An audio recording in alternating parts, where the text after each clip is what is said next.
Lesson 4 है chemistry class 10th का, carbon तथा इसके यौगिक। कार्बन तथा इसके यौगिक। चलिए, ये कार्बन तथा इसके यौगिक में दो पार्ट पढ़ना है, एक संतृप्त हाइड्रोकार्बन और एक असंतृप्त हाइड्रोकार्बन। तो संतृप्त हाइड्रोकार्बन में एल्केन आता है जिसका सामान्य सूत्र CnH2n+2 होता है। ये बहुत इंपॉर्टेंट है। मान ले हम एथेन लेते हैं पहला ग्रुप, तो n बराबर 2 होता है और इसका सूत्र होता है CnH2n+2। C n की जगह 2 लिखे, 2 × 2 + 2, इस तरह से जोड़ के 6 हुआ और एथेन का ये सूत्र आ गया।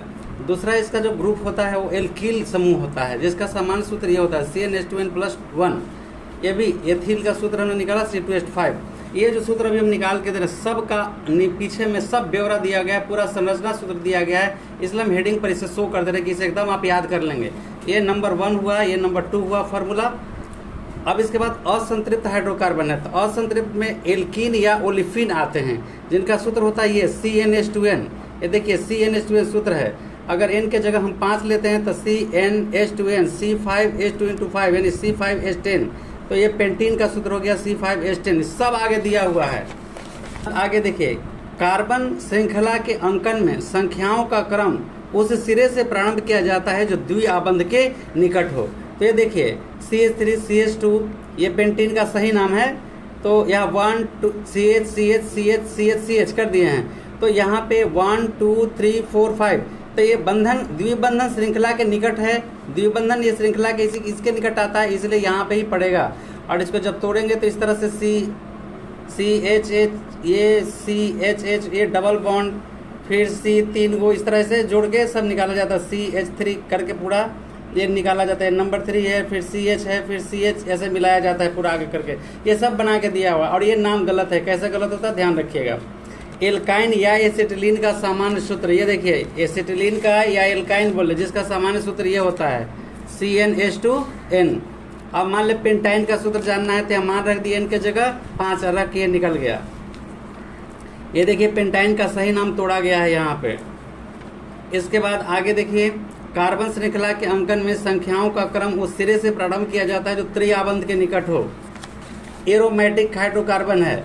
एरोमेटिक क्या है वो सब अभी दिखा देंगे तुरंत।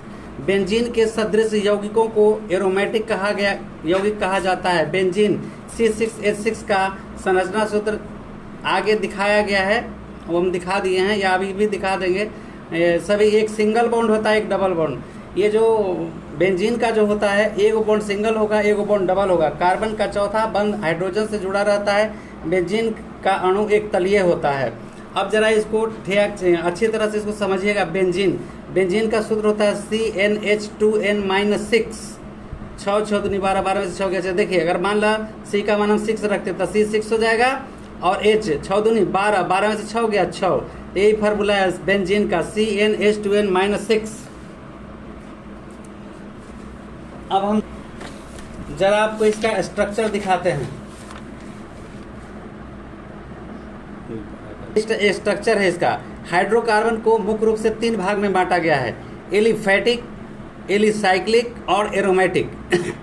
हाइड्रोकार्बन को मुख्य रूप से 3 भाग में बांटा गया है। हाइड्रोजन और कार्बन से बने यौगिक को हाइड्रोकार्बन कहते हैं। हाइड्रोकार्बन को 3 भाग में बांटा गया है, एलिफैटिक, एलिसाइक्लिक और एरोमेटिक। एलिफैटिक में 2 होता है, संतृप्त हाइड्रोकार्बन और असंतृप्त हाइड्रोकार्बन। तो वही जो हम अभी बता रहे थे आपको, वो संतृप्त हाइड्रोकार्बन का बता रहे थे और असंतृप्त हाइड्रोकार्बन का बता रहे थे। ठीक है, अब असंतृप्त के भी 2-3 होते हैं, वो निकला हुआ है। और ये असंतृप्त के भी और असंतृप्त के जो होते हैं मुख्य रूप से 2 भाग में बांटा गया है, ओलिफिन या एल्कीन और एसिटिलीन या एल्काइन। तो इन सभी का मान हम आगे इलेक्ट्रॉनिक विन्यास और संरचना सूत्र सब जितना भी है वो सब हम सीरियल वाइज से दे दिए हैं आपको। एलिफैटिक का दिए हैं, एलिसाइक्लिक का दिए हैं, एरोमेटिक का दिए हैं। संतृप्त हाइड्रोकार्बन में कौन कौन होता है, एल्केन होता है, उसका दिए हैं।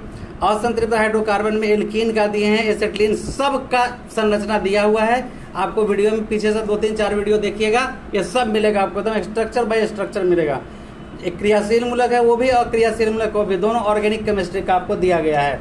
और ध्यान से इसको बिल्कुल देखिएगा और समझने का प्रयास करिएगा। देखिए सब कुछ समझाया हुआ है, ये जितना पीछे यहाँ पे देखिए मेथेनॉल कैसे निकलता है, एथेनॉल कैसे निकलता है, इसका सूत्र कैसे आता है, सब पीछे दिया हुआ है। हम सूत्र सब बना के दिए हैं। फिलहाल एक वो हम बता देते हैं यहाँ पे कि एल्केन का सामान्य सूत्र C2N+2 दिए, देखिए एल्केन यही है, मेथ एथ प्रोप ब्यूट, ये इसका मेथ जो है ये नाम है IUPAC नाम है। मेथ में एन जोड़ देंगे, मेथ प्लस एन हो जाएगा मेथेन।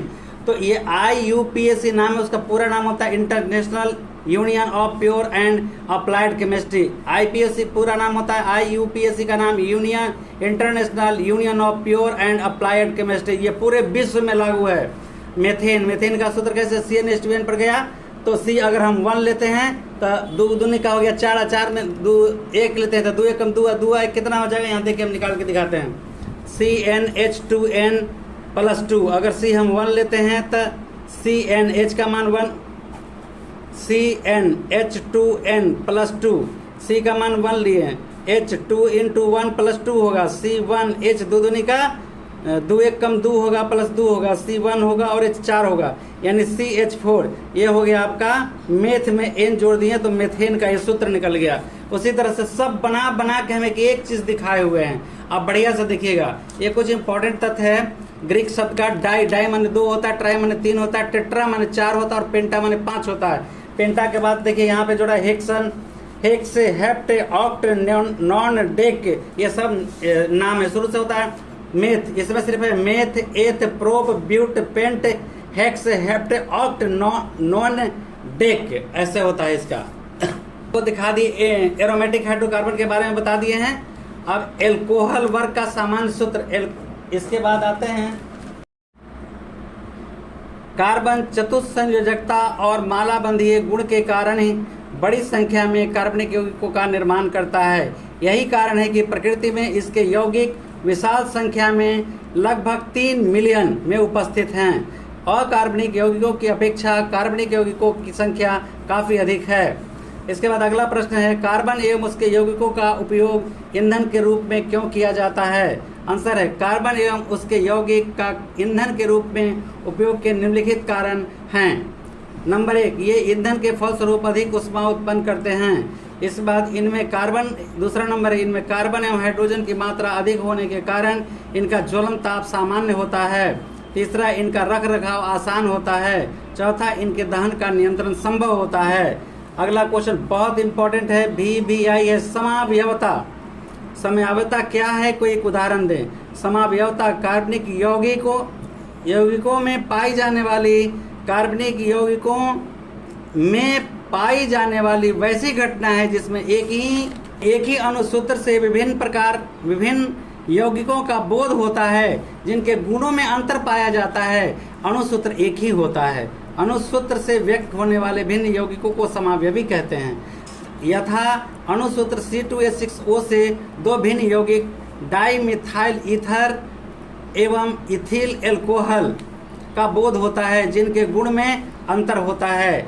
और आगे अभी हम बताएंगे समावयवता कितने प्रकार के होते हैं, वो सब अभी हम बता देंगे कि कार्बन के 2-3 समावयवता होते हैं। जैसे देखिए अब यहाँ पर यह है, C4H10 के 2 समावयवी को लिखे। देखिए अणुसूत्र C4H10 के 2 श्रृंखला समावयवी को लिखना है। तो कैसे, C4H10 पहला तो हो गया C 4 को ले लिए, H10 1 2 3 4 5 6 7 8 9 10, एक श्रृंखला हो गया। ये समावयवी दिखा रहे हैं हम, समावयवी आता है। पहले समावयवता की परिभाषा को ठीक से देखिए। वे कार्बनिक यौगिक जिनके अणुसूत्र समान लेकिन भौतिक और रासायनिक गुण भिन्न भिन्न होते हैं, समावयवी कहलाते हैं। और ऐसी घटना समावयवता कहलाता है। ठीक है, तो इस तरह से इसके अब मान ले बोलेगा कि इसके 2 उदाहरण दे, 2 समावयवी को नाम लिखें। तो एक समावयवी एक हो गया N नॉर्मल, इसको कहते हैं normal butane, N normal butane, ये हो गया नॉर्मल ब्यूटेन का संरचना सूत्र। अब देखिए मेथिल प्रोपेन का संरचना सूत्र, नहीं आइसोब्यूटेन भी इसको कहते हैं। दूसरा है C,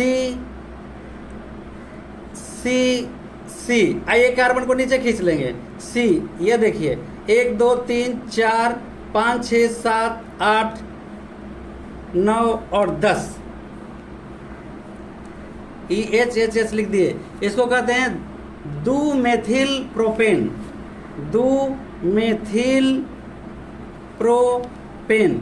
ठीक है, ये हो गया नॉर्मल ब्यूटेन, ये हो गया आइसोब्यूटेन, इसको नॉर्मल ये भी कहते हैं।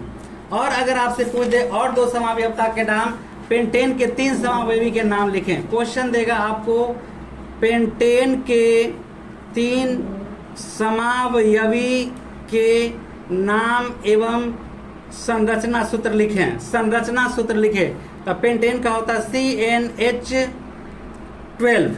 अब इसका 3 संरचना सूत्र, पहला देखिए C5H12, 1 2 3 4 5 कार्बन से ले लिए। अब इसके हर तरफ हाइड्रोजन दे दें, 1 2 3 4 5 6 7 8 9 10 11 12, C5H12 इसको कहते हैं नॉर्मल पेंटेन। Normal pentane. इसके बाद होता है 2 मेथिल ब्यूटेन। अब यहां से 2 को ऊपर नीचे खींचेंगे, 1 2 यहाँ नीचे ले लेंगे, CHHH C 4 गो, 1 गो 5 गो। अब 1 2 3 4 5 6 7 8 9 10 11 12 लिखा गया सब पर। अब यही सूत्र वही चीज है, लेकिन इसके गुण में भिन्नता पाया जाएगा। अब ये लिखा है 2 मेथिल ब्यूटेन, कै को पर लिया गया है, 1 2 को पर नीचे ले गया है, तो 2 मेथिल इसका ब्यूटेन नाम हो जाएगा। एक अगला सूत्र देखिए, अब है C, एक इधर एक इधर एक इधर एक इधर, 4 को चाहिए। फिर यहाँ C C C C, अब यहाँ 3 3 3 3 H H H 3 4 5 6 7 8 9 10 11 12, और इसका नाम पड़ गया दू डाइमेथिल प्रोपेन। डाइमेथिल प्रोपेन नाम पड़ गया। तो ये हो गया आपको पेंटेन के 3 समावयवी। इसी तरह से हेक्सेन के समावयवी पूछ देगा, तो देखिए यहाँ पर देखिए हेक्सेन के C6H12, 1 दिया गया है नॉर्मल हेक्सेन, फिर दिया गया 2 को पर नीचे खींचा है 2 मेथिल पेंटेन, और फिर यहाँ बीच में लेके आया 3 को पर, तो 3 मेथिल पेंटेन, और 1 को कहाँ लिया है एकदम 2 पर, 1 2 1 2 1 2 इधर चला गया, और 1 फिर ये हो गया। तो इस तरह से इसका संरचना होता है। तो अब आगे दूसरा सवाल हम देखें। प्रकृति में कार्बन के यौगिकों की विशालतम संख्या उपस्थिति के क्या कारण हैं? कार्बन चतुष्फलकीय और बालाबंधीय गुण के कारण बड़ी संख्या में उपस्थित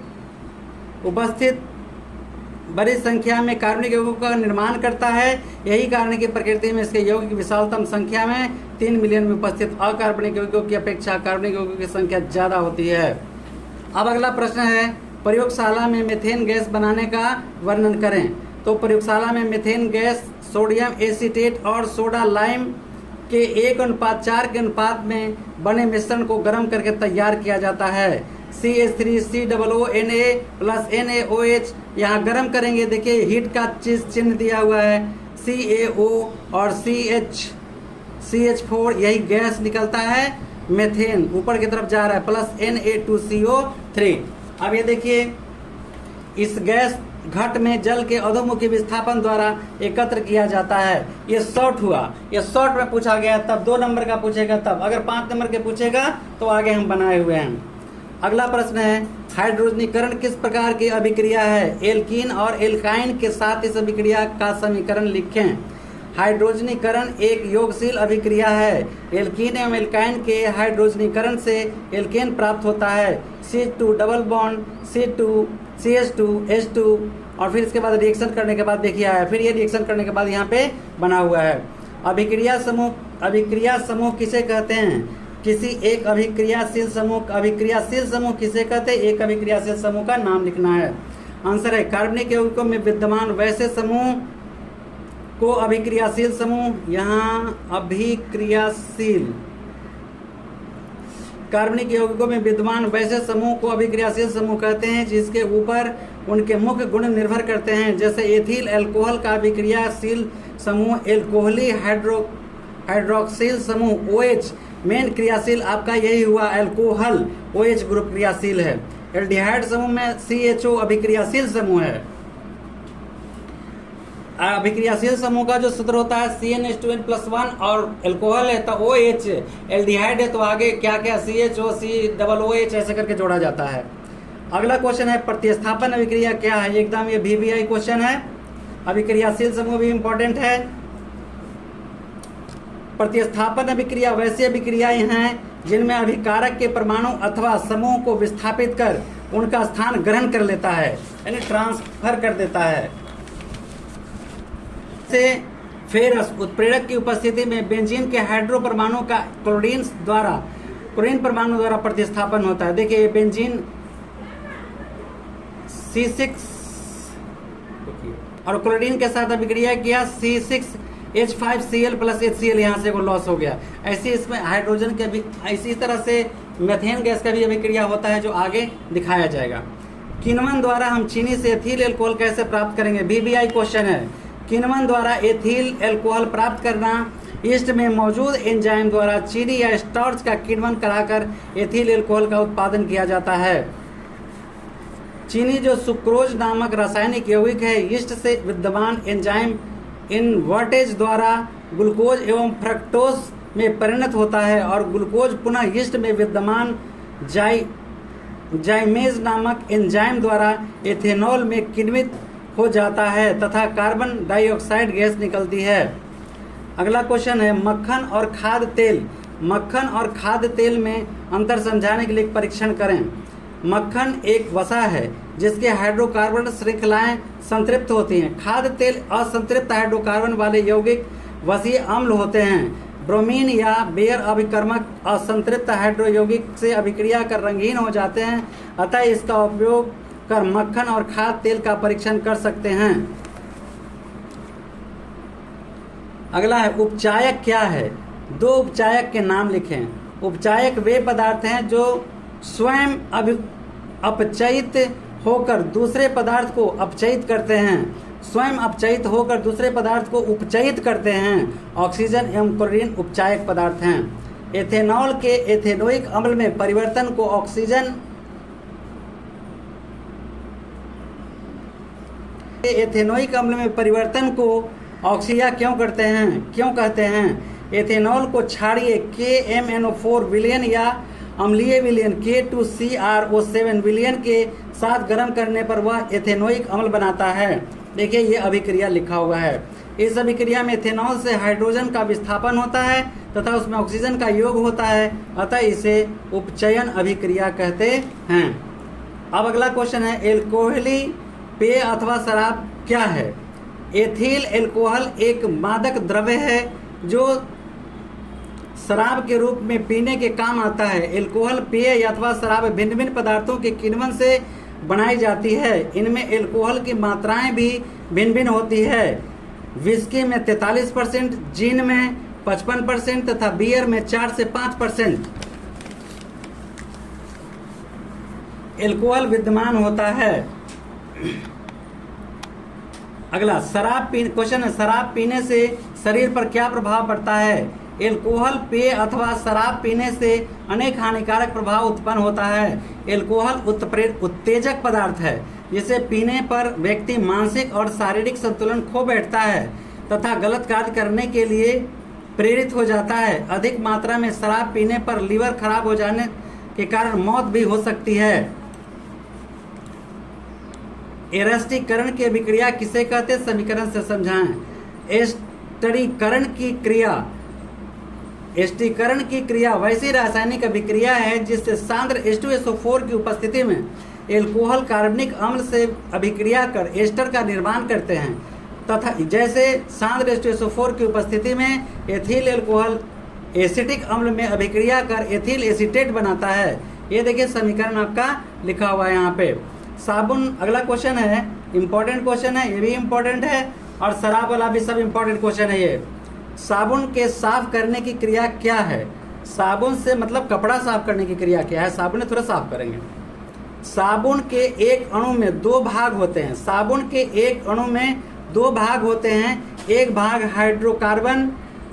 हाइड्रोकार्बन का है और दूसरा भाग आयनिक समूह COONA समूह का है। हाइड्रोकार्बन जल विकर्षित होते हैं,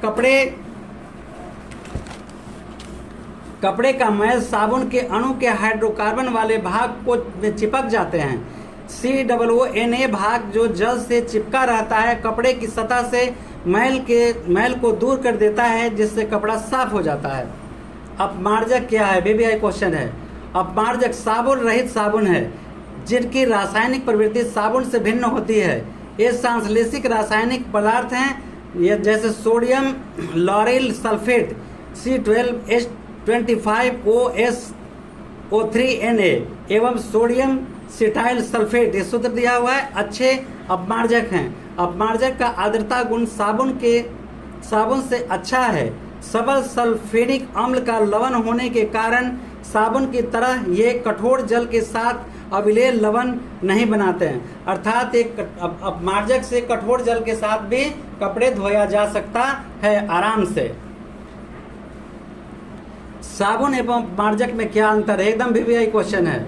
साबुन एवं अपमार्जक में अंतर: दुर्बल वसा अम्ल का लवण साबुन कठोर जल से विद्यमान Ca2 या Mg2 CaIN2 प्लस और Mgn2 प्लस आयन से अभिक्रिया कर अविलेय लवण बनाता है, जबकि सबल सल्फोनिक अम्ल का लवण अपमार्जक Ca2 प्लस या Mg2 प्लस आयन से अभिक्रिया कर अविलेय लवण नहीं बनाता है। साबुन द्वारा कठोर जल से धुलाई का कार्य करने में कठिनाई होती है, जबकि अपमार्जक द्वारा कठोर जल से धुलाई करने में काफी कार्य किया जा सकता है। तीसरा पॉइंट है, अपमार्जक में साबुन से ज्यादा आर्द्रता गुण पाया जाता है, जिस कारण सफाई के लिए अपमार्जक साबुन से अच्छा है, वो कम गलता है। एकदम मोटा मोटा चरखुट्टा रहता है, आदिवासी क्षेत्र के लोग ले जाते हैं। आप देखें ये सब भी दुकान पे मिल जाता है, कहीं कहीं एकदम चौखुट्टा बड़ा सा साबुन रहता है। अगला देखें, साबुन जैसा रहता है। अपमार्जक ने साबुन का स्थान क्यों ले लिया? साबुन कठोर जल के साथ पर्याप्त मात्रा में झाग नहीं बनाते हैं। साबुन का बहुत अधिक भाग जल की कठोरता को दूर करने में ही खर्च हो जाता है। अपमार्जक कठोर जल के साथ भी पर्याप्त मात्रा में झाग पैद बनाते हैं। इसके अतिरिक्त अपमार्जक का आर्द्रता गुण बहुत साबुन की अपेक्षा अधिक होता है। यही कारण है कि अपमार्जकों ने साबुन का स्थान ले लिया। मतलब ये अधिक गलता नहीं है, पूरा रगड़िएगा कपड़े पे तो मैल को छोड़ा देगा, लेकिन यहाँ ये सब तो साबुन है, रिन वगैरह सब की तरह पूरा ये घुलता नहीं है। अगला, साबुन क्या है? आंसर VBI क्वेश्चन है। साबुन उच्च वसा अम्लों के सोडियम लवण है, जैसे sodium palmitate C15H35 COONA, sodium stearate C17H35 COONA साबुन के उदाहरण हैं। प्रयोगशाला में साबुन बनाने की विधि का वर्णन करें। जब तेल या वसा ग्लिसराइड और सोडियम हाइड्रोक्साइड के विलयन को गर्म करते हैं तो साबुन बनते हैं। यह प्रक्रिया साबुनीकरण कहलाती है। इसे साबुन के साथ ग्लिसरॉल उपकल के रूप में प्राप्त होता है। उपफल के रूप में प्राप्त होता है। ये देखिए, साबुन बनाने के लिए यही सूत्र दिया गया है, इसे ध्यानपूर्वक अच्छी तरह से समझ लें, ये एकदम इम्पोर्टेंट है भाई। अगला, कठोर जल में एक प्रभावी साफ करने वाले कर्मक के रूप में साबुन क्यों कहता है? कठोर जल में Ca2 प्लस और Mg2 प्लस आयन विद्यमान रहते हैं। दुर्बल वसा अम्ल का लवण होने के कारण साबुन की Ca2 प्लस या Mg2 प्लस से आयन से अभिक्रिया के फलस्वरूप वसा अम्ल का अविलेय कैल्शियम या मैग्नीशियम लवण बनाता है, जो अवक्षेप के रूप में पृथक हो जाता है। अपेक्षित लवण कपड़ों के छिद्रों में बैठ जाता है, जिससे उनकी धुलाई में कठिनाई होती है। ये देखिए सूत्र है, जरूरी है एग्जाम में, नहीं तो नंबर कटेंगे। अगला क्वेश्चन है, योगशील अभिक्रिया से आप क्या समझते हैं? VBI, उदाहरण समझाइए। योगशील अभिक्रिया से आप क्या समझते हैं? उदाहरण समझाइए। ये इंपॉर्टेंट है। एक और सवाल है, वेल्डिंग करने के लिए एसिटिलीन और ऑक्सीजन के मिश्रण का उपयोग किया जाता है, इसके लिए एसिटिलीन और वायु के मिश्रण का उपयोग क्यों नहीं किया जाता है? एसिटिलीन और वायु के मिश्रण का उपयोग क्यों नहीं किया जाता है, ये भी इंपॉर्टेंट है। जरा ध्यान से देखिए, पहला योगशील, यहाँ लिख दीजिएगा आप बढ़िया से, योगशील अभिक्रिया लिख के अंडरलाइन डैश, तब यहाँ से लिखना शुरू करिएगा। एरो खाली डैश देना है, एरो नहीं लगाना। देखिए योगशील अभिक्रिया वैसी अभिक्रियाएं जिनमें दो भिन्न अणु सीधे संबंधित हो जाते हैं, दो भिन्न अणु सीधे संबंधित हो जाते हैं तथा किसी का कोई भाग अलग नहीं होता, योगशील अभिक्रिया कहलाती है तथा अभिक्रिया के फलस्वरूप बने उत्पाद योगशील उत्पाद कहलाते हैं। योगशील अभिक्रिया में प्रायः असंतृप्त कार्बनिक यौगिक ही भाग लेते हैं। अभिकारक अणुओं का योग संतृप्त यौगिक के बहुबंधन द्वियात्री बंधन पर ही होते हैं। एथिलीन फ्लोरीन से अभिक्रिया कर एथिलीन डाइक्लोराइड बनाता है। ये देखिए यहाँ सूत्र लिखा हुआ है।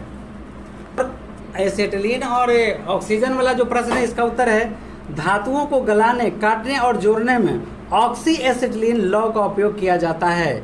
एसिटिलीन शुद्ध ऑक्सीजन के साथ जलकर ऑक्सी एसिटिलीन लौह बना देता है, जिसका ताप लगभग 2800 डिग्री सेंटीग्रेड होता है। एसिटिलीन और वायु के मिश्रण का उपयोग वेल्डिंग में किया जाता है, क्योंकि वायु से ऑक्सीजन के साथ साथ कार्बन डाइऑक्साइड गैस भी रहते हैं जो दहन का अपोषक है। इसमें से लौ बुझ जाती है तथा वेल्डिंग या ढलाई का कार्य संभव नहीं हो पाता है। देखिए इसको हम विस्तार से बताते हैं। एसिटिलीन सिलेंडर जो होता है एक बड़ा सा मोटा, जिस तरह से आप ऑक्सीजन सिलेंडर को देखते हैं, आपके घर में घरेलू ईंधन वाला जो सिलेंडर रहता है उससे पतला रहता है, मतलब उससे छोटाई मतलब लंबाई में थोड़ा ज्यादा होता है, और उसका परत जो होता है इसका काफी पतला चदरा होता है, लेकिन उसका काफी मोटा चदरा होता है। और वो ऑक्सीजन सिलेंडर से थोड़ा छोटा होता है एसिटिलीन का सिलेंडर। यहाँ जो ये लोग वेल्डिंग करने वाले लोग जो रखते हैं सिलेंडर, ये दूसरे तरह का सिलेंडर रहता है। इसमें स्वयं इसका एक फॉर्म होता है वाटर टू कार्बाइड या कार्बाइड टू वाटर। तो ये लोग जो रखते हैं वाटर टू कार्बाइड, यानी वाटर में कार्बाइड को डाल करके ढक्कन को बंद कर देते हैं और एसिटिलीन गैस निकलता है सिलेंडर से ऑक्सीजन गैस लेकर के, और वेल्डिंग करना वो शुरू करते हैं, वेल्डिंग करना या वेल्डिंग काटना। देखिए यहाँ जो टेम्परेचर जो दिया गया है 2800 डिग्री सेल्सियस, लोहे का गलना, एक बात में एक टीचर से बहस भी हो गया था कि 3300 डिग्री सेंटीग्रेड पर लोहा गलता है। ये देखिए आपको ये लोहा 2800 डिग्री सेंटीग्रेड पर ज्वाइंट करता है। सोचिए, तो अगर 28 से 500 डिग्री सेंटीग्रेड बढ़ा देंगे तो लोहा लिक्विड की तरह एकदम पानी हो जाएगा। जिस तरह से पानी बहता है समुद्र में, उस तरह से पानी की तरह ये बहने लगता है। तो आपको एक दिया हुआ है हेमेटाइट से लोहे का डिस्कशन, उसमें लगभग 1500, 1600 या 1700 टेम्परेचर ही दिया गया है। और देखिए यहाँ टेम्परेचर कितना बता रहा है ताप का, 2800 डिग्री सेंटीग्रेड बता रहा है। तो जरा सोचने वाली बात है कि नॉलेज जितना हो उतना ही बहस करना चाहिए। तो अब आप ये बात आइए, ऑक्सीजन से वातावरण जब लेगा तो जितनी मात्रा में ऑक्सीजन चाहिए वातावरण में, उतनी मात्रा में ज्वाइंट करने के लिए या मेटल को काटने के लिए नहीं मिल पाता है, इसीलिए वो टंकी से ऑक्सीजन लेता है। ऐसे जो उसका फ्लेम होता है, जो फ्लेम बनाता है, वो जोड़ने वाला जो फ्लेम बनाता है, ये फ्लेम का टाइप ऑफ होता है 3 तरह के, कार्बोराइजिंग, ऑक्सीडाइजिंग और न्यूट्रल फ्लेम। तो कौन सा फ्लेम बनाना है, उसको कार्बोराइजिंग बनाना है, ऑक्सीडाइजिंग बनाना है या न्यूट्रल फ्लेम बनाना है। अगर न्यूट्रल फ्लेम बनाना है तो दोनों का मात्रा बराबर होता है। अगर ऑक्सीडाइजिंग बनाना है तो ऑक्सीजन की मात्रा बढ़ाना होता है जो मेटल को काटने में आता है, और कार्बोराइजिंग बनाना है तो इसमें एसिटिलीन की मात्रा ज्यादा होता है। तो ये जोड़ने वाले के ऊपर निर्भर करता है कि उसको किस तरह का चाहिए और उतना मात्रा में हम कैसे अब बढ़ाएंगे, इसलिए इसका इस्तेमाल सिलेंडर से किया जाता है। अगला क्वेश्चन है हाइड्रोजनीकरण अभिक्रिया क्या है? इस अभिक्रिया का एक व्यापारिक उपयोग बताएं। उत्प्रेरक की उपस्थिति में हाइड्रोजन द्वारा असंतृप्त कार्बनिक यौगिकों के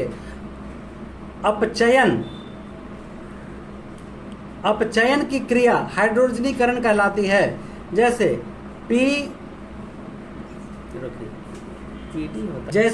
पीडी उत्प्रेरक की उपस्थिति में एथीन हाइड्रोजन से अभिक्रिया कर एथेन बनाता है। देखिए यहाँ पे सूत्र दिया है।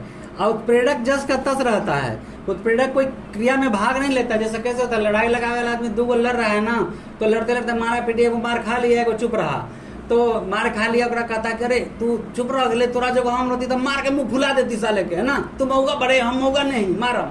तो समझिए यही उत्प्रेरक का काम कर दिया। वो जाएगा जोश में मार के मुंह फोड़ देगा, पर केस में जाकर वो गवाही नहीं देगा।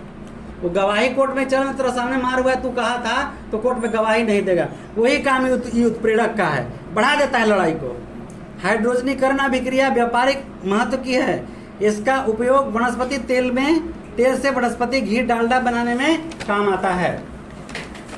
डालडा घी बनाने के लिए उपयोग किया जाता है। वनस्पति तेलों में प्रायः लंबी असंतृप्त श्रृंखला होती है, जबकि वसा में हाइड्रोकार्बन श्रृंखला संतृप्त होती है। वनस्पति तेल में वनस्पति घी बनाने के लिए तेलों को 4 से 13 के तक 473 के तक गर्म कर उसमें कुछ निकेल फॉर्मेट मिला दिया जाता है तथा उसमें हाइड्रोजन प्रवाहित किया जाता है। हाइड्रोजन निकेल फॉर्मेट को सूक्ष्म निकेल कणों में अपचयित कर देता है, जो उत्प्रेरक का कार्य करते हैं। तेलों में उपस्थित लंबी असंतृप्त श्रृंखला वाले वसीय अम्ल हाइड्रोजन द्वारा संतृप्त वाले यौगिक में अपचायित हो जाते हैं, जिनका वनस्पति घी यानी डालडा के रूप में व्यवहार किया जाता है। देखिए वनस्पति घी हाइड्रोजन है, ये चूर्ण कैसे कैसे किया गया है, घी बन गया।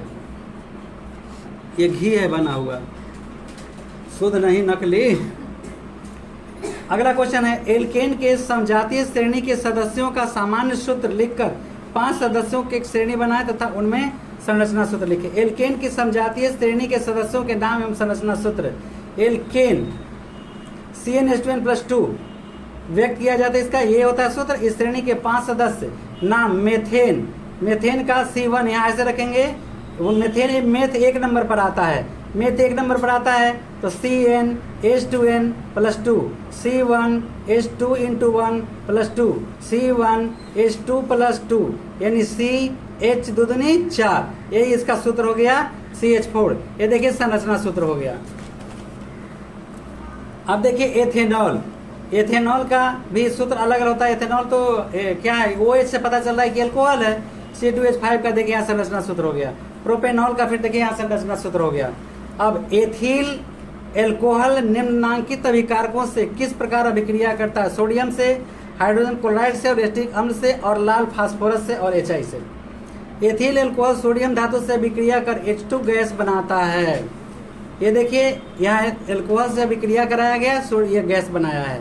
निर्जल जिंक क्लोराइड निर्जलीकरण की उपस्थिति में एथिल एल्कोहल हाइड्रोजन क्लोराइड से अभिक्रिया करके एथिल क्लोराइड जल बनाता है। देखिए यहाँ समीकरण दिया हुआ है। सांद्र H2SO4 उत्प्रेरक की उपस्थिति में स्थिर एथिल एल्कोहल एसिटिक अम्ल से अभिक्रिया कर एसिटिक नामक अम्ल एस्टर बनाता है। देखिए यहाँ सूत्र दिया हुआ है। सांद्र हाइड्रोआयोडिक अम्ल एवं लाल फास्फोरस द्वारा एथिल एल्कोहल उपचयित होकर एथेन बनाता है। देखिए यहाँ सूत्र है। साबुन को क्वेश्चन है, साबुन को जल में धोने पर मिसेल का निर्माण क्यों होता है?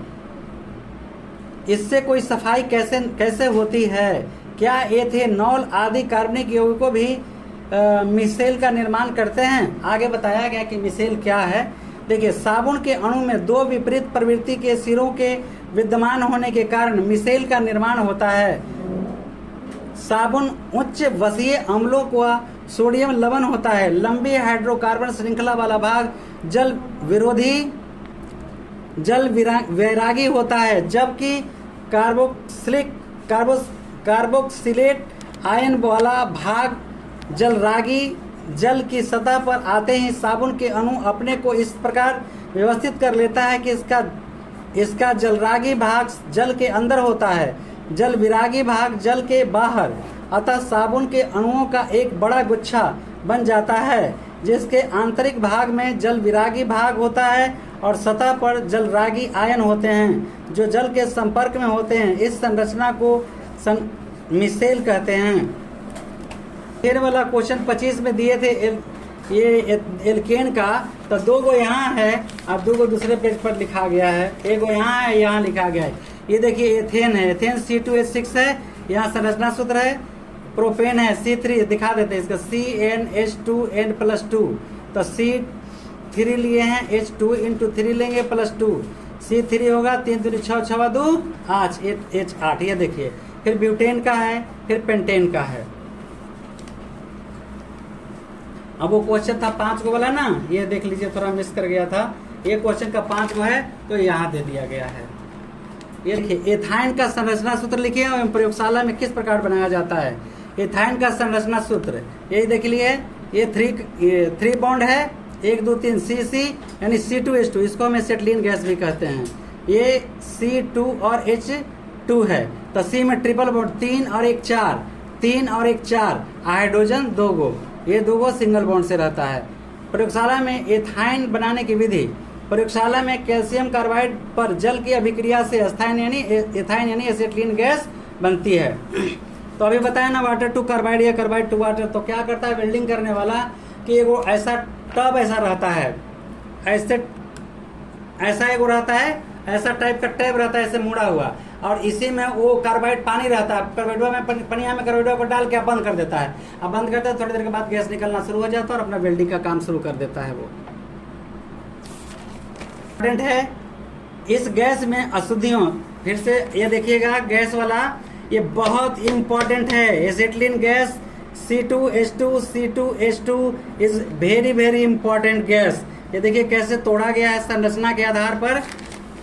अब यहाँ देखिए, एसिटिलीन गैस में अशुद्धियों के रूप में hydrogen sulphide, H2S, phosphine, arsenic, ammonia आदि भी रहते हैं। अतः इस गैस को अम्लीय कॉपर सल्फेट के विलयन से प्रवाहित किया जाता है, जिसमें अशुद्धियां अवशोषित हो जाती है तथा शुद्ध एथाइन गैस यानी एसिटिलीन जल के अधोमुख विस्थापन द्वारा गैस घट में एकत्रित होता है। अधोमुख मतलब पानी से होके गुजारा जाता है गैस को। ये देखिए, इसमें सोडा लाइम और क्या क्या डाला गया है। ये फ्लास्क है, इसके बाद यहाँ रख के जो अलग से गर्म करते हैं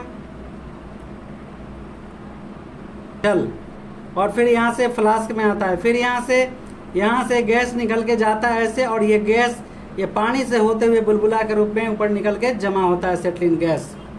की समजातीय श्रेणी के 3 सदस्यों को उनके बढ़ते हुए कार्बनिक यौगिक के क्रम में सजाइए एल्कोहल को। तो इसका कुछ उधर दे दिया गया, पलट कर दिखा देते हैं। एल्कोहल की समजातीय श्रेणी के सदस्यों का समान सूत्र CnH2n+1 OH या CnH2n+2 O है। इस श्रेणी के 3 सदस्यों के नाम बढ़ते हुए क्रम में इस तरह दिए गए। नंबर 1 मेथेनॉल CH3OH, ये देखिए संरचना है, और इसका N लिखा गया है पलट सलट के। ये देखिए यहाँ लिखा गया है, ये यहाँ लिख गया है। एथेन C2H6 संरचना लिखा हुआ है। प्रोपेन C3H, ये और ये नहीं एक मिनट यहाँ है।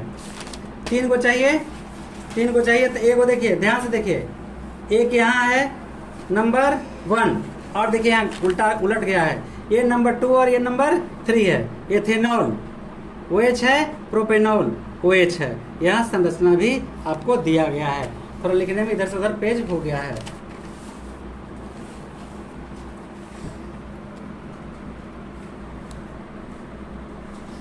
देखिए, ये क्वेश्चन जो था इसका आंसर थोड़ा इधर उधर हो गया है, हम फिर से दे देते हैं। प्रश्न ये है, साबुन को जल में घोलने पर मिसेल का निर्माण क्यों होता है। नंबर 1, तो नंबर 1 का उत्तर ये आपका एकदम सही है, ये नंबर 1 हो गया।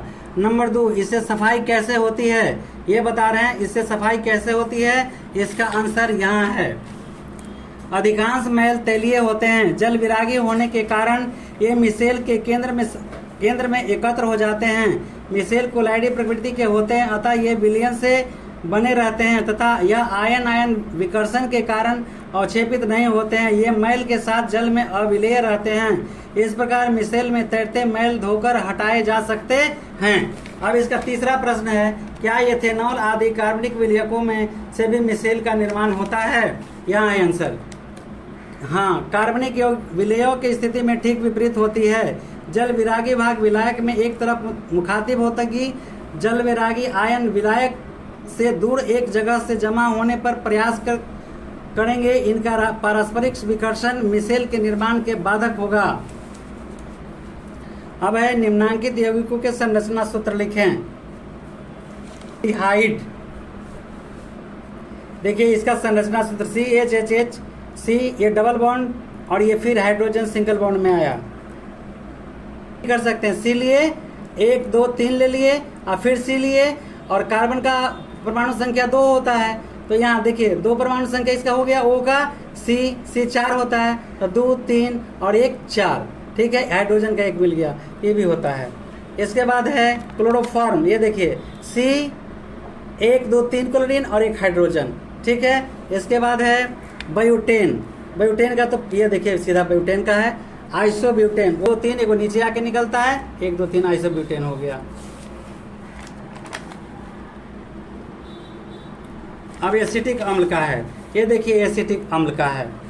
तो एसिटिक अम्ल का ये संरचना आपको बना हुआ है, देखिए इसे बनाना आसान है। कार्बन के 1 2 3 1 4 हो गया, फिर आइए कार्बन 1 2 2 4 हो गया, ऑक्सीजन का 2 होता है 2 हो गया, हाइड्रोजन ऑक्सीजन का 2 होता है 2 हो गया, IH हो गया। तो ऐसे टेढ़ा लगे तो ऐसा भी बना सकते हैं आप। अब भूपर्पटी तथा वायुमंडल में उपस्थित कार्बन का प्रतिशत क्या है? भूपर्पटी में 0.2% है और वायुमंडल में 0.88% है, 0.008% है। कार्बनिक यौगिकों का क्वथनांक और गलनांक कम होते हैं, इससे उनकी प्रकृति के बारे में क्या निष्कर्ष निकलता है? उनके गुणों के बीच प्रबल आकर्षण बल नहीं होता है। अगला क्वेश्चन है, कार्बनिक यौगिक विद्युत चालक नहीं होते हैं, उनके अणु आयनित नहीं होते हैं, इसलिए वो चालक नहीं कहलाते हैं। कार्बन C4+ या C4- आयन क्यों नहीं बनता? कार्बन परमाणु में 4 इलेक्ट्रॉन निकालने या 4 इलेक्ट्रॉन त्याग जोड़ने की अत्यधिक ऊर्जा की आवश्यकता होती है, इसलिए ऐसा नहीं होता है। निम्नलिखित कार्बनिक यौगिकों के क्रियाशील समूह बताएं। एल्कोहल, एल्डिहाइड, कीटोन, कार्बोक्सिलिक अम्ल। एल्कोहल का देखिए, एल्कोहल का OH होता है, एल्डिहाइड का ये देखिए C 2 बॉन्ड 1 3 4 और ऑक्सीजन का 2, और कार्बन का ये देखिए कार्बन का 2 और 2 इधर लगेगा तो 2 और 2 4 हो गया, ऑक्सीजन का 2, कार्बन का 2 इधर है, 1 इधर है, 1 इधर, 4 हो गया। ऑक्सीजन के लिए 2 हो गया, 1 ऑक्सीजन और इसके साथ H रहेगा, तो ये भी 2 हो गया। निम्नलिखित के एक उदाहरण दे। Alkane, alkene, alkyne. Alkane CH4 C2H2 double bond C2H2 होगा, गलती हो गया है। एल्काइन। निम्नलिखित के IUPAC नाम बताएं। देखिए यहाँ लिखा हुआ है, इसका नाम है 2 मिथाइल प्रोपेन, इसका नाम है 2 ब्यूटाइन, सिस 2 ब्यूटीन और ट्रांस 2 ब्यूटीन की संरचना, सिस 2 ब्यूटीन और ट्रांस 2 ब्यूटीन। एल्केन, एल्कीन और एल्काइन का सामान्य सूत्र लिखें। CnH2n+2, CnH2n, CnH2n-2। कार्बन के 3 एकदम बहुत इंपॉर्टेंट है ये, कार्बन के 3 नंबर हीरा, ग्रेफाइट और फ्लोरीन। किस कार्बनिक अम्ल का उपयोग अचार बनाने में परिरक्षक के रूप में किया जाता है? एसिटिक अम्ल यानी सिरका का। 2 एंजाइमों के नाम बताएं। ट्रेस और जाइमेस। यौगिकों की संख्या कितनी होती है? लगभग 3 मिलियन। श्रृंखला क्या है? कार्बन के परमाणुओं के परस्पर जुड़कर लंबी श्रृंखला बनाने की क्षमता को कहते हैं। संतृप्त और असंतृप्त असंतृप्त यौगिकों में क्या अंतर है? संतृप्त यौगिकों में कार्बन परमाणु एकल बंधन से जुड़े होते हैं, संतृप्त कार्बन में एकल बंधन से जुड़े रहते हैं, जबकि असंतृप्त में द्वि और त्रिया बंध यानी डबल और ट्रिपल बॉन्ड रहता है। कार्बन चतुस्संयोजक क्यों होते हैं? 12वीं कक्षा में 4 इलेक्ट्रॉन उपस्थित होने के कारण कार्बन परमाणु 4 सहसंयोजक बंधन बनाने की क्षमता रखते हैं। पेंटेन के कितने समावयव होते हैं? पेंटेन के 3 समावयव, 1 2 3। ये आगे बना के भी दिखाए हैं। कार्बन के 2 गुणधर्मों को बताएं जिनके कारण कार्बनिक यौगिकों की संख्या अन्य वर्गों में यौगिक से ज्यादा होती है। चतुस्संयोजकता या श्रृंखलन। 2 गुण। ऑक्सीजन क्या है? अभिक्रिया में प्रयुक्त एक ऑक्सीकरण का नाम बताएं।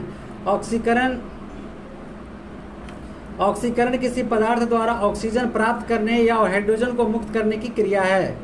ऑक्सीकरण, ये प्रश्न है। ऑक्सीकरण क्या है? ऑक्सीकरण किसी पदार्थ द्वारा ऑक्सीजन प्राप्त करने या हाइड्रोजन को मुक्त करने की क्रिया है। ऑक्सीकारक एक पोटेशियम परमैंगनेट। एल्कोहल को कार्बोक्सिलिक अम्ल में कैसे बदलेंगे? पोटेशियम परमैंगनेट द्वारा ऑक्सीकृत करके। साबुन का प्रयोग कर कैसे बताएंगे कि जल कठोर है या नहीं? साबुन कठोर जल में बहुत कम झाग देता है, इसी से पता चल जाएगा। कम झाग देगा तो पता चल जाएगा साबुन कठोर है। डिटर्जेंट कठोर जल से झाग क्यों नहीं देता है? यह कठोर जल में उपस्थित Ca2+ या Mg2+ के साथ अघुलनशील लवण नहीं बनाता है। प्रोपेन में कितने सहसंयोजक बंधन होते हैं? 8। हीरा और ग्रेफाइट के गुणों में अंतर होने के कारण क्या है? हीरा में एक कार्बन परमाणु 4 कार्बन परमाणुओं से जुड़कर एक दृढ़ त्रिआयामी संरचना बनाते हैं। ग्रेफाइट में एक कार्बन परमाणु 3 अन्य कार्बन परमाणुओं से जुड़कर एक सतहीय संरचना बनाते हैं। ग्रेफाइट में कार्बन के ये सतह आपस में जुड़े होते हैं। बनावट में भिन्नता होने के कारण हीरा ग्रेफाइट के गुण से भिन्न होता है। कार्बनिक यौगिकों के मुख्य स्रोत क्या हैं? प्रश्न है ये। कार्बनिक यौगिकों के मुख्य स्रोत पेट्रोलियम 50%, अन्य स्रोत से कोयला 24% और पेड़ पौधे से 26%। एल्कीन के जांच की 2 विधियां बताएं।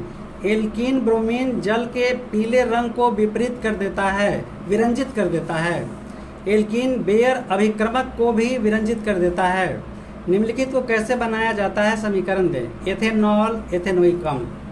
एथिल हैलाइड के जलीय NaOH के साथ गर्म करने पर एथेनॉल प्राप्त होता है। देखिए सूत्र दिया हुआ है यहाँ। दूसरा है एथेनॉल के ऑक्सीकरण को एथेनोइक अम्ल प्राप्त होता है। ये देखिए यहाँ सूत्र दिया हुआ है। अगला सिरका क्या है? इंपॉर्टेंट है। सिरका इसका उपयोग बताएं। एथेनोइक अम्ल का तनु 6 से 8% विलयन है। एथेनोइक अम्ल का तनु 6 से 8% विलयन सिरका है। इसका उपयोग पदार्थों को खट्टा बनाने में और अचार आदि के परिरक्षण में होता है। यौगिकों की जांच आप कैसे करेंगे? एरोमेटिक यौगिकों की जांच आप कैसे करेंगे? थोड़े एरोमेटिक यौगिक को स्पैचुला पर रखकर बर्नर को प्रकाशहीन लौ में गर्म करते हैं। बर्नर कालिक युक्त पीले लौ के साथ जलती है। यह एरोमेटिक यौगिक का खास गुण है। ज्यामितिक समावयवता से आप क्या समझते हैं? वैसे समावयव जिनके अणुसूत्र संरचना सूत्र लेकिन परमाणु या मूलकों के स्थान भिन्न भिन्न होते हैं ज्यामितिक समावयव कहलाते हैं, और यह स्थिति ज्यामितिक समावयवता कहलाती है। जैसे 2 ब्यूटीन के 2 ज्यामितिक समावयवता सिस और ट्रांस होते हैं। ये देखिए सिस हैं और ये ट्रांस हैं। क्रियाशील समावयवता क्या है? कोई 2 उदाहरण दे। समान अणुसूत्र वाले ऐसे यौगिक जिनके उपस्थित क्रियाशील मूलक भिन्न भिन्न हो क्रियाशील समावयवी कहलाते हैं। तटना क्रियाशील समावयवता कहलाती है। देखिए समावयवता अलग है, क्रियाशील समावयवता अलग है, त्रिविम समावयवता ये सब कुछ अलग अलग होता है। सब एक ही को नहीं समझना है। अब जैसे इसका उदाहरण दिया है, जैसे उदाहरण में एथेनॉल और डाइमेथिल ईथर दोनों के अणुसूत्र C2H6O, लेकिन एक में OH मूलक है तथा दूसरे में O। देखिए यहाँ पे दिखाया गया है। प्रोपेनॉन और प्रोपेनल या प्रोपेनैल भी कहा जाता है कि अणुसूत्र समान है लेकिन एल्डिहाइड है और दूसरा कीटोन। ये देखिए एक प्रोपेनॉल प्रोपेनोन। मिसेल क्या है? देखिए मिसेल का हम लोग चर्चा कर रहे थे। मिसेल VBI है। मिसेल कोलाइडी आकार के कण है जो जलीय घोल में साबुन और तैलीय अशुद्धियों से मिलकर बनते हैं। मिसेल कोलाइडी आकार के कण है जो जलीय घोल में साबुन और तैलीय अशुद्धियों से मिलकर बनते हैं। साबुन एक लवण है जो जल में RCOO आयन देता है, जहां R लंबी श्रृंखला वाला हाइड्रोकार्बन अतः साबुन में ध्रुवीय शीर्ष COO शीर्ष एक अध्रुवीय हाइड्रोकार्बन श्रृंखला पुच्छला से जुड़ा होता है। जलीय विलयन में ये पुच्छले तैलीय कोणों के साथ जुड़कर कोलाइडी आकार का कण मिसेल बनाते हैं। अब देखिए जीवाश्म ईंधन क्या होते हैं। अब इसका जरा देखना है, उदाहरण भी देना है। वैसे ईंधन जिनका निर्माण जैव मात्र में विभिन्न जैविकीय और भूवैज्ञानिक प्रक्रियाओं द्वारा लाखों वर्षों में हुआ हो जीवाश्म ईंधन कहलाता है। जैसे कोयला, पुराने वृक्षों और अन्य पौधों का अवशेष है। पेट्रोलियम समुद्री जीवों और जीवों अवशेष है। अब जरा रोकिएगा, इसका अभी हम एक और देते हैं परिभाषा जो आपके किताब में है। ये पूर्ण संतुष्ट उत्तर है। जीवाश्म ईंधन क्या है? कोयला और पेट्रोलियम जीवाश्म ईंधन हैं। पृथ्वी के अंदर लाखों वर्ष तक मृत पेड़ पौधे और जानवरों के मिट्टी, बालू एवं चट्टानों की परतों के बीच दबे रहने के फलस्वरूप जो पदार्थ बनते हैं उन्हें जीवाश्म ईंधन कहते हैं। एकदम VVI है। बड़े आकार वाले पेड़ पौधे से कोयला बनता है, जबकि छोटे छोटे पौधों और जानवरों से पेट्रोलियम का निर्माण होता है। अब कोयला का निर्माण कैसे होता है, ये देखिए क्वेश्चन है, कोयला का निर्माण कैसे होता है। लाखों वर्ष पूर्व पृथ्वी के जंगलों में बड़े पेड़ पौधे भूकंप, ज्वालामुखी आदि के कारण जमीन के अंदर धंस गए और इनके ऊपर मिट्टी, बालू और जल की परतें बैठ गई। कालांतर में ये ऑक्सीजन के संपर्क से वंचित रह जाते हैं, फलतः इनका ऑक्सीकरण नहीं हो पाता है। ऑक्सीजन की अनुपस्थिति में ये धरती के अंदर उच्च दाब और ताप पर बैक्टीरिया के संयुक्त प्रभाव में स्थानांतरण कोयले में हो जाता है इनका। अब देखिए पेट्रोलियम का निर्माण कैसे होता है, ये भी आई है। पेट्रोलियम की उत्पत्ति समुद्र में रहने वाले सूक्ष्म जीवों तथा छोटे छोटे पौधे से होते हैं। इनकी मृत्यु होने पर ये बालू और मिट्टी से ढक जाते हैं। लाखों वर्ष तक उष्ण दाब तथा बैक्टीरिया के प्रभाव के कारण ये अंततः हाइड्रोजन एवं हाइड्रोकार्बन में परिवर्तित हो जाते हैं। ये हाइड्रोकार्बन सछिद्र चट्टानों के जरिए ऊपर आने लगते हैं। इस क्रम में अगण्य चट्टानें इनका मार्ग अवरुद्ध कर देती है। इन चट्टानों के नीचे तेल के रूप में ये विद्यमान रहते हैं। एस्टर कैसे बनता है, किसी एस्टर का नाम और गंध बताएं। एस्टर एल्कोहल और कार्बोक्सिलिक अम्ल की अभिक्रिया से बनते हैं। जैसे एथेनॉल सांद्र H2SO4 की उपस्थिति में एथेनोइक अम्ल से अभिक्रिया कर एथेनोएट बनाता है जो एस्टर है। एस्टर की गंध होती है। फिर से इसको देखिए, इंपॉर्टेंट क्वेश्चन है। एस्टर एल्कोहल और कार्बोक्सिलिक अम्ल की अभिक्रिया से बनते हैं। एस्टर एल्कोहल और कार्बोक्सिलिक अम्ल की अभिक्रिया से बनते हैं। जैसे एथेनॉल एवं H2SO4 सांद्र H2SO4 की उपस्थिति में एथेनोइक अम्ल से अभिक्रिया कर एथेनोएट बनता है जो एक एस्टर है। इसकी गंध पके हुए फल जैसी होती है। देखिए ये जितने भी दिए गए हैं आपको इस संरचना से प्रोपेन, प्रोपाइन, ये सब का हम अलग वीडियो में बना के दिए हैं और आप कैसे बनाइएगा उसका एकदम सब तरीका समझा दिए हैं। प्रोपेन इंपॉर्टेंट है, प्रोपेनॉन इंपॉर्टेंट है, इसमें कीटोन इंपॉर्टेंट है, प्रोपेनॉन। तो इसका हम पूरा बना के आपको समझाए हैं। आप पीछे वीडियो में देखिए, समझिए और भी प्रयास करिए बहुत बेहतर, ताकि और अच्छे से आप समझ सके। और देखिए ये सब का हम टोटल बना के एसेटिलीन का भी दिए हैं, सब का दिए IUPAC नाम के तहत सभी को एल्कोहल, ईथर, एल्डिहाइड, एल्केन सभी का हम बना के दिए हुए हैं। आप जितना अच्छा से देखेंगे उतना सीखेंगे। और ये देखिए यह है सब इलेक्ट्रॉन बिंदु संरचना, इलेक्ट्रॉन बिंदु संरचना भी दे दिए हैं। कौन एकल बंधन बनाता है, कौन द्विबंधन बनाता है, कौन ट्रिपल बॉन्ड बनाता है, ये सब दिया हुआ है। आप देखिए और बहुत बेहतर तैयारी करिए। आप देखिए जितने अच्छा आप तैयारी करेंगे उतने आपके अच्छे मार्क्स आएंगे, और नहीं तो कैसे तैयारी नहीं करेंगे तो अच्छा मार्क्स नहीं आना है। कार्बन पृथ्वी पर 0.02% पाया जाता है तथा वायु में कार्बन डाइऑक्साइड के रूप में कार्बन 0.03% पाया जाता है। ये इम्पोर्टेंट है, बिल्कुल इम्पोर्टेंट है।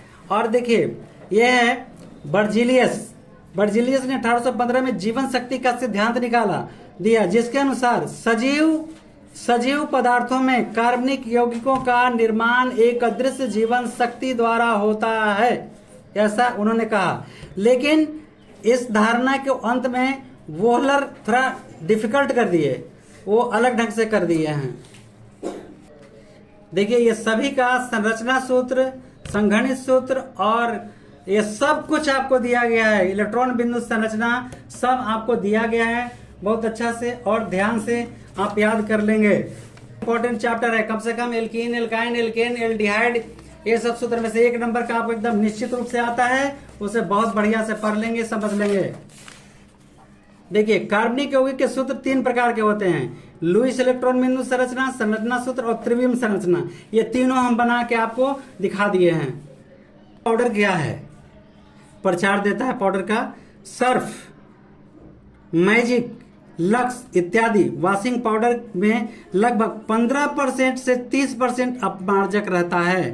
पाउडर को शुष्क करने के लिए उसमें सोडियम सल्फेट और सोडियम सिलिकेट मिला दिया जाता है। सोडियम परबोरेट की उपस्थिति में यह पाउडर में विरंजक चूर्ण गुण आ जाता है। यह कपड़ों को सफेदी लाता है। अपमार्जक में थोड़ा सा अंतर यहाँ देखिए, ये लंबी श्रृंखला वाले वसा के सोडियम लवण हैं। ये उच्च वसा एल्कोहल के हाइड्रोजन सल्फेट व्युत्पन्न सोडियम लवण हैं। ये साबुन है, खारे जल में इनकी कार्य क्षमता घट जाती है। खारे जल में ये आसानी से झाग नहीं बनाते हैं। ये अपमार्जक है, खारे जल में भी इनकी कार्य क्षमता कायम रहती है और खारे जल के साथ भी ये आसानी से झाग पैदा करते हैं। है कि कार्बनिक यौगिक का महत्व क्या है, कैसे आप पहचान पाएंगे कार्बनिक यौगिक को आप जानते हैं। कार्बनिक यौगिक का हमारे दैनिक जीवन में काफी महत्व है। सुबह से शाम तक जिन वस्तुओं का हम इस्तेमाल करते हैं वे सभी कार्बनिक यौगिकों से बने होते हैं। हमारे भोजन, कार्बोहाइड्रेट, प्रोटीन, वसा, विटामिन, कपड़ा, कागज, चमड़ा, साबुन, रंग, प्लास्टिक की वस्तुएं, बच्चों के खिलौने आदि कार्बनिक यौगिक के बने होते हैं। कार्बनिक यौगिक का उपयोग कृत्रिम वस्त्र, रेयॉन, नाइलॉन, डेकॉन, ट्रेडिलिन इत्यादि बनाने में किया जाता है। कार्बनिक यौगिक का उपयोग कीटनाशक दवा, डीडीटी, गैमेक्सिन आदि के उपयोग में भी होता है। रोग मुक्त होने के लिए कार्बनिक यौगिकों का व्यवहार दवा के रूप में किया जाता है, जैसे sulphur drugs, penicillin, chloromycetin, terramycin, aspirin इत्यादि। कार्बनिक विस्फोटक जैसे डायनामाइट, ट्राइनाइट्रोट्रालुइट, ट्राइनाइट्रोबेंजीन इत्यादि का उपयोग युद्ध क्षेत्र में किया जाता है। दरअसल हमारे कार्बनिक यौगिक चारों ओर से घिरे हुए हैं। अगर इस धरती पर कार्बन और उनके यौगिक हटा दिए जाएं तो पृथ्वी भी चंद्रमा की तरह जीव रहित हो जाएगा या रहना मुश्किल हो जाएगा। तो आप अपना ये सब तैयारी कर लें। बहुत सारे शुभकामनाओं के साथ आप सभी को जय हिंद, जय बिहार।